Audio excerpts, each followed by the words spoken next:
Salut, bienvenue pour une nouvelle vidéo et pour un nouveau book haul. Book haul qui devrait être moins long que les book hauls que j'ai l'habitude de faire sur la chaîne parce que en vrai j'ai pas beaucoup acheté en novembre et en octobre, oui, en octobre je vais pas vous montrer tout ce que j'ai acquis sur le mois d'octobre parce que pour rappel à chaque book haul que je fais je présente tous les livres que j'ai acquis depuis l'année book haul que j'avais fait, sauf ceux que vous avez déjà vus ou que j'ai déjà lus. Donc là, il n'y a pas ceux qui sont dans la palle du Call Winter parce que vous les avez déjà vus, ça fait doublon. Ça sert à rien et surtout parce qu'ils sont rangés à un endroit différent pour moi et du coup c'est galère d'aller les rechercher. Bref, donc voilà. Je n'ai pas compté combien il y a de livres, il y en a moins que d'habitude, c'est sûr. Et par contre, je triche un peu parce que je tourne cette vidéo, on est début décembre et j'ai déjà reçu des livres dans le calendrier de l'Avent One Spun Book, mais je préfère vous montrer tous les livres que je vais avoir dans le calendrier de l'Avent One Spun Book en une fois plutôt que de séparer en deux. Donc en gros, là, c'est mes acquisitions de peut-être fin septembre, je sais pas s'il en reste de fin septembre, octobre et novembre, et on fera décembre dans un prochain book haul qui sortira du coup l'année prochaine. Bref, c'est parti. On commence par une BD que j'ai achetée sur France Loisirs. Et que j'ai acheté, enfin que j'avais commandé avant de recevoir le tome 1 qui est, qui est le dernier livre que je vous ai montré dans le dernier book haul. Et donc c'est l'Odyssée, le tome 2, Circé la magicienne, de Clotilde Bruno, Luc Ferry et Giuseppe Becquera. On va le tenter comme ça, je suis pas sûre. Voilà, je suis pas certaine d'aimer ces BD parce que j'ai déjà tenté une série de BD écrits par les mêmes auteurs et fait par les mêmes illustrateurs et ça ne m'avait pas plu du tout, mais bon, du coup j'ai les deux tomes. J'ai mis le premier, si je dis pas de bêtises, dans ma palle du Cold Winter, je crois que c'est ça que j'ai fait. Donc du coup je verrai bien si je lis ce tome 2 ou pas, on verra, je ne sais pas. Ensuite, je voulais pas préciser, mais la plupart des livres que je vais vous montrer dans ce book haul, vous les avez vus dans les vlogs du mois d'octobre parce que ce sont quasiment que des livres que j'ai achetés en octobre. Il y a quand même des livres que j'ai achetés en novembre et que vous n'avez pas vus, mais bon, voilà, il y en a pour la majorité, vous les avez déjà vus. Du coup, en octobre, j'étais allée en bouquinerie et j'ai acheté beaucoup de livres parce que il me reste 7 livres que j'ai achetés ce jour-là.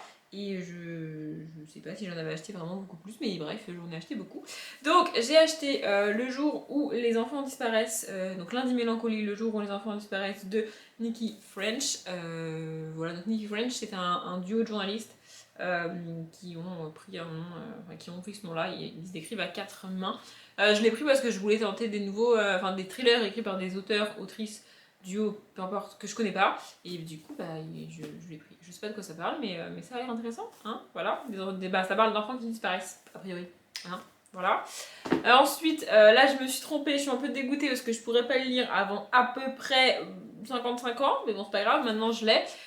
Je pensais acheter le tome 2 des chroniques de Spiderwick, mais en fait non, j'ai acheté le tome 2 du spin-off des chroniques de Spiderwick, et donc ça s'appelle Au-delà du monde de Spiderwick, le tome 2, La menace géante, de Tommy Diterlizzi et Holly Black. Voilà, du coup je peux pas le lire parce qu'il faut d'abord que je finisse toute la saga des chroniques de Spiderwick, et ensuite je commencerai celle-là. Donc il va rester très longtemps ici, mais bon, c'est pas très grave, je l'ai. Par contre, j'adore la quatrième de couverture. Voilà, comme ça vous avez le résumé si jamais ça vous intéresse. Moi je le lirai pas, parce que du coup ça va me spoiler sinon, donc je le lirai pas. Voilà. Ensuite j'ai acheté deux romances, donc Cooper Trailing, le tome 1, Julian de Maloria Cassis. Voilà, parce que j'adore la romance, et un peu comme pour les trailers, j'aime bien découvrir des nouvelles autrices de romance. C'est rare que je découvre des auteurs de romance. Je n'ai pas l'impression qu'il y ait beaucoup d'hommes qui écrivent des romances, mais bon, c'est pas très grave en soi. Et le deuxième, c'est Be Mine, le tome 1 aussi, si je dis pas de bêtises, c'est une saga, donc de N.C. Bastian. Je vous le montre, voilà. Voilà, je ne sais pas de quoi ça parle. J'ai vu les bouquins dans la bouquinerie et je me suis dit, allons-y, let's go. Voilà, c'est un peu. En gros, quand je rentre dans une bouquinerie, mon cerveau il reste dehors, il vient pas avec moi, et du coup, j'achète tout et n'importe quoi. Hein, voilà. Le même jour, j'ai aussi acheté Spring Girls de Anna Todd parce que en fait, je me suis dit qu'il fallait vraiment que j'arrive à lire autre chose que After de cette autrice-là. Depuis, j'ai mis Stars dans ma palle du pumping, donc je vais lire Stars d'abord. Ça, je crois que c'est un one-shot si je dis pas de bêtises. Par contre, il est balèze, je sais pas combien de pages j'ai fait, mais il est énorme. Il fait 470 pages, un truc comme ça. Attendez. Ouais, c'est ça, 400. 471 pages, pardon. Mais vraiment, il est énorme. Bon, clairement, je vais le garder pour le printemps, vu le titre. Hein, voilà. Je pense que ça finira même comme le livre en rapport avec la saison pour ma palle et printemps. Ça va être parfait. Mais voilà. En fait, il faut que je le mette l'année prochaine dans ma palle du printemps, parce que sinon, il va rester dans ma palle à peu près autant que Stars, c'est-à-dire des années. Et ce serait dommage. Voilà. J'ai aussi acheté un tome 1 de jeunesse, donc la pâtisserie Bliss, le tome 1 de Catherine Littlewood. Je l'ai vu pas mal passer parce que je suis pas mal abonnée à des chaînes booktube qui lisent beaucoup de jeunesse. Et du coup, je l'ai vu passer. Et franchement, ça a l'air cool. Je sais pas de quoi ça parle. Pour celui-là, je vais lire le début du résumé. Tiens. Allez, il y a déjà 3 tomes qui sont sortis. Je sais pas si c'est une trilogie ou s'il y en aura plus que ça. Bref, la pâtisserie de la famille Bliss cache un secret très ancien, un livre de recettes magiques. Le jour où Rose et ses frères et sœurs se retrouvent seuls à tenir la boutique, ils se lancent dans quelques recettes un peu spéciales. Bon, ça a l'air cool, hein. Bon, voilà. Par contre, lui, il est très court, hein. Il fait quoi? Il fait 250 pages, même pas? C'est ça, 260 pages. Ouais. Franchement, ça a l'air très court. C'est écrit gros, évidemment. C'est du pocket jeunesse, donc c'est écrit très gros. Voilà. Je verrai bien si ça me plaît ou pas. Et j'ai acheté un autre livre pour voir si je suis encore capable de lire ce genre d'histoire et si ça me plaît encore. C'est une autrice que j'aimais beaucoup au tout début quand je ne lisais même pas quotidiennement. C'est-à-dire que je lisais que l'été, de temps en temps, pendant les vacances. Et je lisais du Daniel Steele et je lisais ce genre de livre. Et je sais pas si aujourd'hui ça me plairait ou pas. Donc j'ai pris Stilettos Blues à Hollywood de Lorraine Westberger. Pour ceux qui ne savent pas, c'est l'autrice du Diable s'habille en Prada qui a été adapté en film, qui est un film que j'adore vraiment. Mais je sais pas si je serais capable de lire ça, parce que j'ai tendance à trouver ça trop léger et à m'ennuyer en fait rapidement. Et on est quand même de nouveau sur un beau bébé. Enfin, j'y fais celui-là. Franchement, il est énorme, c'est fou. Il fait 440 pages. Magnifique. Par contre, c'est écrit assez gros, ça va. Je sais pas de quoi ça parle. Et pour ce genre d'histoire, il faut surtout pas que je lise le résumé, parce qu'en général, les résumés ont tendance à spoiler la moitié du livre. Et donc déjà que j'ai tendance à m'ennuyer au début du livre, si en plus je sais ce qui va se passer dans la moitié du bouquin, c'est pas possible, c'est pas possible. Je sais pas pourquoi les éditeurs font des résumés qui te spoilent la moitié du bouquin. Je vois pas c'est quoi l'intérêt en fait. Mais bon, bref. Et dedans, c'est drôle, il y a marqué Noël 2010. Christian pour Françoise. Bon, un cadeau de Noël qui a été revendu. Mais oui, mais c'est fun quand même. Bref. Il me semble que les livres suivants, c'est des commandes enfin c'est une commande, peut-être 2 commandes, je sais plus. Gilbert Joseph que j'avais faites. Donc, j'ai pris Les Chroniques de Spiderwick, le tome 3, Le secret de Lucinda, toujours de Tommy Tirledi et Holly Black. J'avais aussi acheté le tome 2, évidemment. Il est dans la palle du Cold Winter, donc du coup, voilà, j'ai un tome 3 après.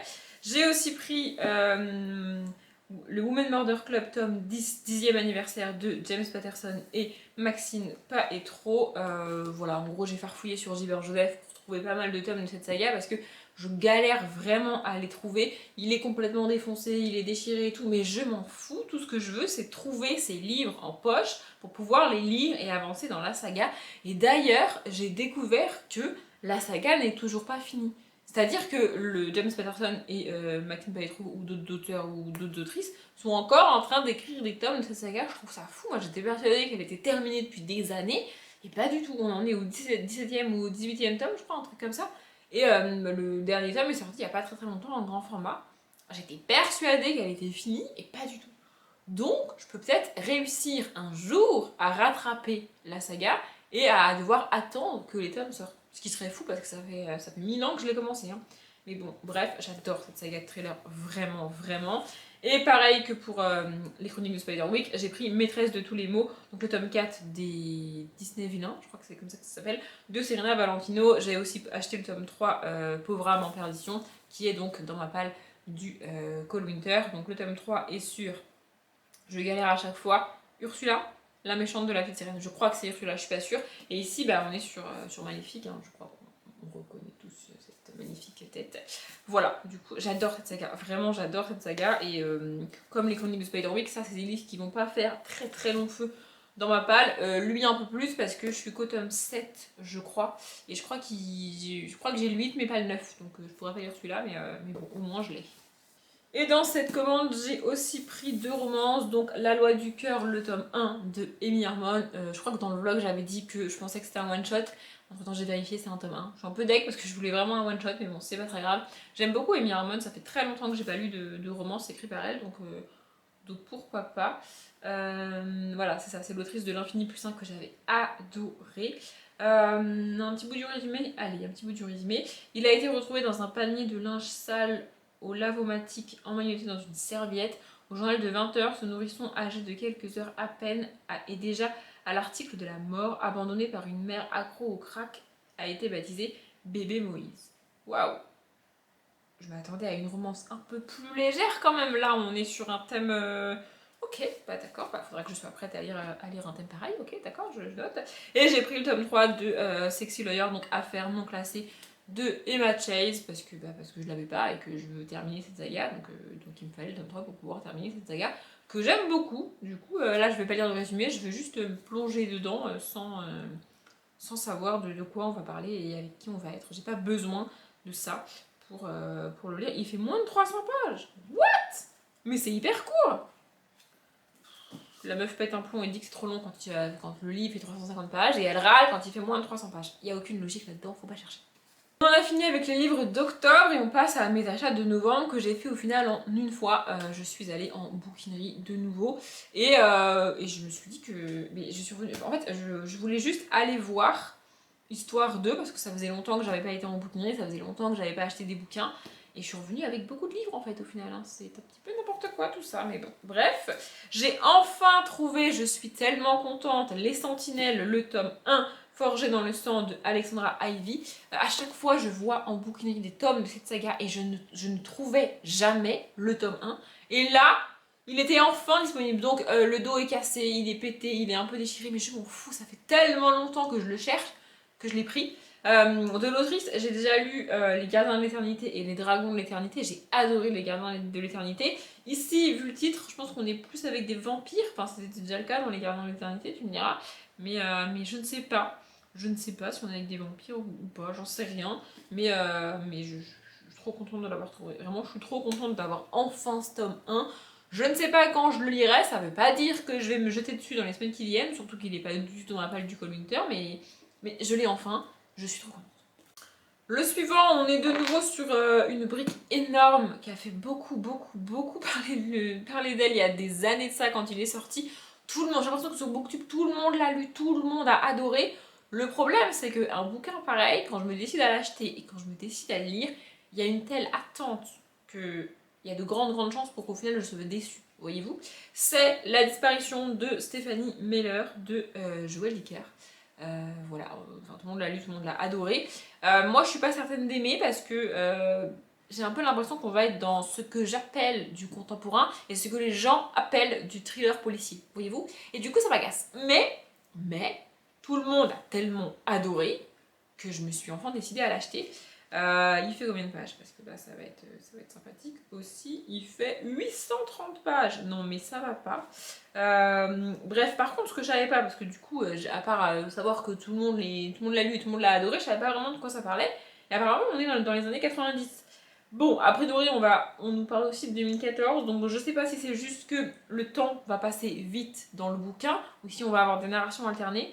Je préférais que le temps passe vite parce que les narrations alternées, j'aime pas ça. Donc voilà, je ne sais pas. Je suis en train de faire défiler histoire de savoir si au début des chapitres il y a une date décrite, je sais pas. C'est le cas, il y a 2014 décrit, mais là j'ai fait défiler plusieurs chapitres et il y a écrit que 2014, il n'y a pas d'alternance.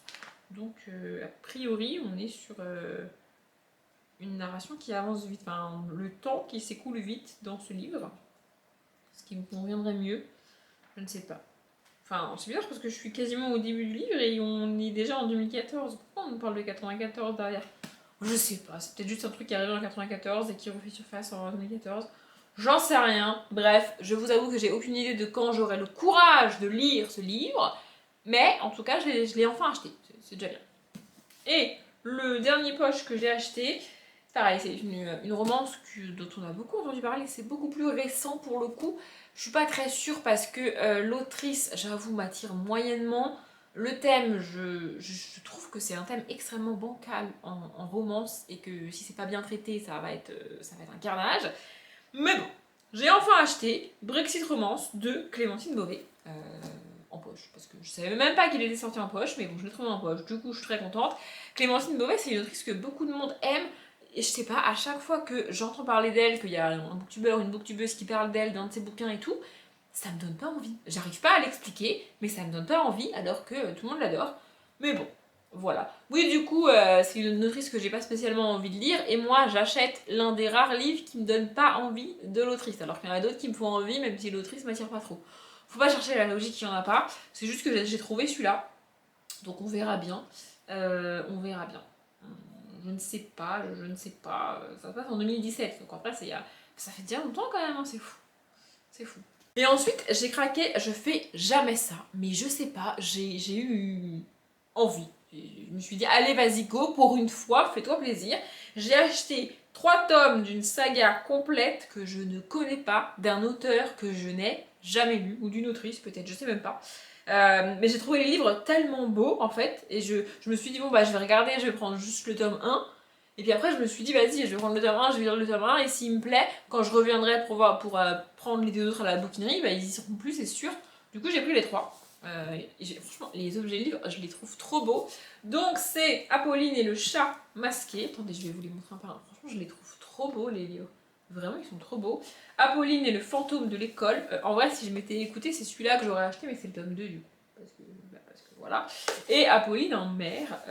Donc je sais pas si je l'ai dit, mais c'est de Chris Riddle à chaque fois. Et je sais pas, les livres sont en hardback, c'est un format entre le poche et le grand format. Mais franchement, je les trouve trop beaux. Ils sont illustrés à l'intérieur. Voilà. Je sais pas. Je trouve les objets livres magnifiques. Je ne sais pas de quoi ça parle. Mais c'est de la jeunesse. Du coup, je me suis dit, allons-y, let's go. Hein, voilà. Je sais pas quand je les lirai, toujours pareil. Je n'ai jamais vu ces livres sur Booktube, je n'en ai jamais entendu parler. Je vais chercher si c'est un auteur ou une autrice parce que ça me tracasse et j'aime bien ne pas dire des conneries en fait. Ok, a priori c'est un homme. Voilà. A priori c'est un homme qui écrit. Donc c'est lui l'auteur et l'illustrateur des 3 livres. Et j'ai vu aussi un tome 4. Donc je pense que je vais galérer à trouver le tome 4 dans la même édition, mais bon, c'est pas grave, au moins j'ai les 3 premiers. Franchement, je sais pas, j'ai craqué, voilà. Je suis faible, j'ai craqué sur les objets livres sans savoir de quoi ça parlait, mais bon, on verra. Ce même jour, j'ai aussi acheté Le Collège Maléfique, le tome 2, donc le fils d'Asmodeus de Cassandra O'Donnell. Je l'avais déjà vu dans cette bouquinerie, je l'avais pas pris parce que c'est l'édition Flammarion Jeunesse et que moi je voulais l'édition France Loisir, vu que j'ai le tome 1 de chez France Loisir.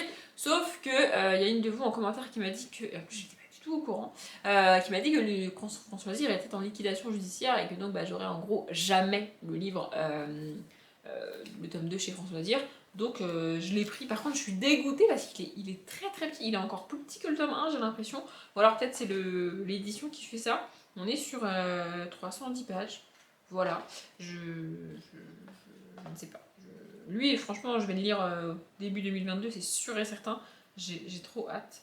J'essaie de vous trouver une illustration. Voilà une illustration magnifique. J'ai adoré le tome 1, j'adore Cassandra O'Donnell et j'ai trop hâte de le lire. En vrai, j'ai trop hâte de le lire. Mais j'ai aussi peur d'être déçue parce que ça m'arrive souvent de lire un tome 1 duquel j'attends pas grand chose, d'adorer le tome 1 et du coup d'avoir énormément d'attentes sur le tome 2 et d'être déçue par le tome 2. Donc j'espère que ça fera pas pareil ici. Dans cette saga, c'est le seul livre que je vous aurais résumé, mais c'est pas grave.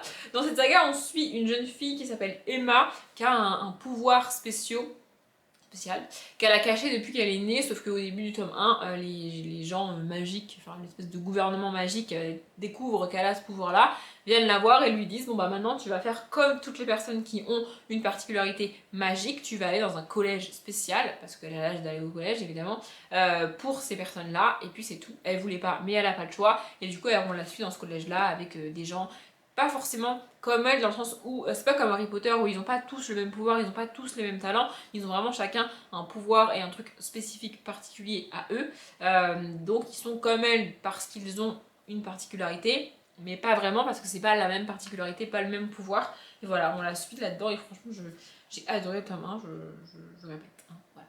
Et pour la première fois, j'ai pensé à aller en bouquinerie avec des BD et des graphiques que je veux pas garder et donc que je veux échanger sur place. Et donc je suis repartie avec 2 BD. Ça m'arrive régulièrement d'acheter des BD en bouquinerie, mais là, c'est la première fois que j'ai changé des BD. Pour tout ce que je viens de vous montrer depuis les Sentinelles, j'ai payé quelque chose comme 21 €. Hein. Les BD comprises, donc franchement c'était hyper cool. Bref, j'ai acheté Lou, le tome 1, Journal intime de Julien Nel, parce que bah, c'est une saga, c'est une grande saga, hein. Il y a beaucoup de BD je crois dans cette saga, il y en a au moins 8 je crois, un truc comme ça. Et je la vois pas mal passer sur les chaînes Booktube. Je la vois de plus en plus parce que c'est pas qu'elle est de plus en plus lue, c'est juste que moi je suis abonnée à de plus en plus de chaînes qui parlent de graphique et je regarde de plus en plus les vidéos dans lesquelles les gens parlent de graphique. Avant je ne les regardais pas du tout. Bref, du coup voilà, je me suis dit que j'allais essayer. En vrai de vrai, c'est un dessin animé que j'ai déjà vu quand j'étais petite. Et je sais pas dans quel sens c'est. Je sais pas si c'est d'abord les BD et ensuite le dessin animé, ou d'abord le dessin animé et ensuite ils ont fait les BD. Je sais pas, mais en tout cas c'est un dessin animé que je regardais quand j'étais petite, donc ça ne me rajeunit pas tout ça, mais voilà, je sais pas ce que ça va donner en BD. J'ai même pas regardé les dessins, donc je vais regarder les dessins maintenant. Enfin, en même temps, je connais les dessins puisque c'est. Bah ouais, c'est ça, c'est les mêmes dessins que le dessin animé, ce qui est logique. Voilà, je vais vous montrer, je sais pas ce que vous voyez. J'espère que vous avez vu quelque chose parce que moi, j'ai pas vu ce que je vous ai montré. Bref.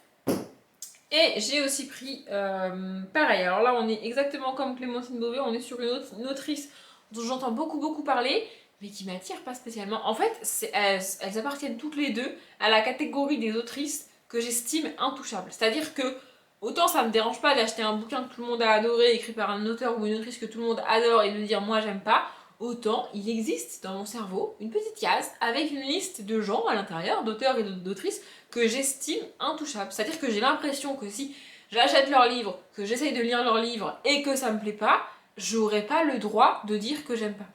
Peut-être c'est moi qui me mets des barrières toute seule, hein, parce que bref, je sais pas. Mais pour moi, Clémentine Beauvais et Charlotte Bousquet appartiennent à cette catégorie. Mais bon, je vais quand même tenter. Donc j'ai pris Hiver Indien de Charlotte Bousquet et Stéphanie Rubini.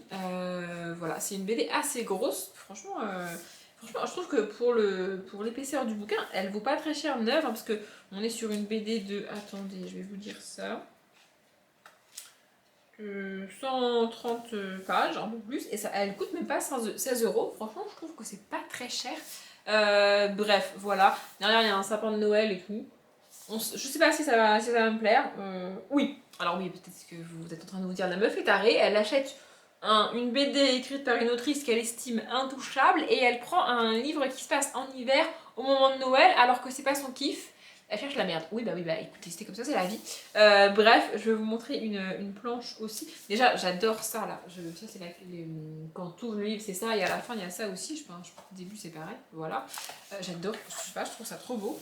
Bref. Et je vais essayer de vous montrer une planche. Voilà, genre celle-là. Je pense que je vais essayer de la caser dans pas très longtemps celle-là parce que du coup elle se passe à Noël et que si je la lis pas cette année au moment de Noël, ça va reporter à l'année prochaine et du coup ça serait con. Donc voilà. Je vous ai montré tous les livres que j'ai achetés récemment, le book haul est déjà fini, ça me fait très bizarre de tourner un book haul aussi rapidement. Normalement je mets au moins 3/4 d'heure voire 1 heure à tourner un book haul et là j'ai mis une demi-heure à le tourner. Les vidéos durent toujours un peu moins longtemps que le temps que j'ai passé à les tourner, hein, c'est normal. Mais je sais pas, je trouve ça hyper rapide, j'ai l'impression que j'ai oublié des trucs, je sais pas, ça me perturbe, vraiment ça me perturbe. Mais bon, c'est pas plus mal d'avoir un book haul un peu plus court que d'habitude pour une fois, on va pas se plaindre. Dites-moi s'il y a un livre que j'ai présenté que vous adorez, que vous surkiffez, que vous vous dites il faut trop que je lise là maintenant tout de suite, ça veut pas dire que je vais le lire dans la minute, mais on sait jamais.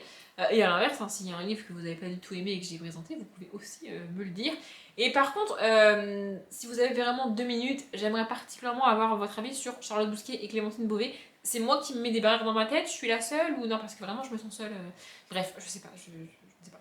Je m'arrête là, j'espère que la vidéo vous a plu. Comme d'habitude, je vous souhaite une bonne journée, un bon après-midi, un bon appétit ou une bonne nuit. Et je vous dis à bientôt.